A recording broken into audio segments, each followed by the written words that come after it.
If we look to the Quran, we'll find that 3%, you just take all the verses in the Quran that are of a legal nature, and then count all the verses of the Quran, take the quotient, and you'll find out that about 3% of them are commands and prohibitions, divine commands and prohibitions.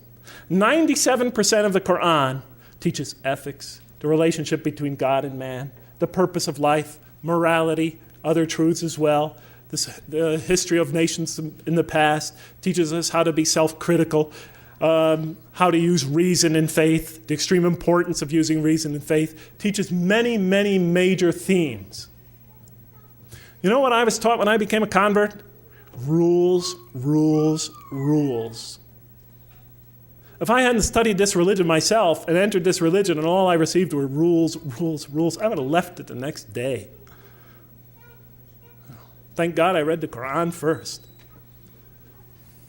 If we're going to draw these indigenous people, our own children, that second, third, and fourth generation, those converts and non-Muslims into this religion, let us begin by following the model established by God himself through his prophet Muhammad, peace be upon him.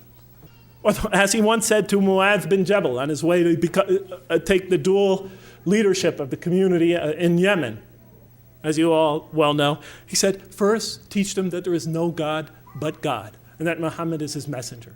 And when they have fully understood that, then teach them how to pray. And when they become consistent in that, and they've developed in that fully, then teach them about fasting during Ramadan. And then once they've accomplished that, then teach them what? About paying zakat and making the hajj. He said, make things easy for people and do not make them difficult, and inform them of the glad tidings and do not repulse them. Do we practice that here? We're trying to win these kids back over to this religion. We're trying to bring a community, a people into listening to this religion. And the first thing we do is get them in that door. We tell them, okay, you cover your hair, you do this, give her the gold. Okay, don't do this, don't do that, don't do that. I don't mind telling the people what are the Muslim behaviors or whatever. But that's become we are obsessed with only that. When we bring people into our community, don't expect them to become Middle Easterners or Arabs or Pakistanis or Sri Lankans the next day or ever even. Give them time to grow into the religion. Give them the space to grow. Give them the room to grow. Give them the right to ask. Give them the right to question. Give them time to develop. The Quran gave them 13 years in Mecca and then slowly but surely brought them along after that. We always put the cart before the horse. Give them time.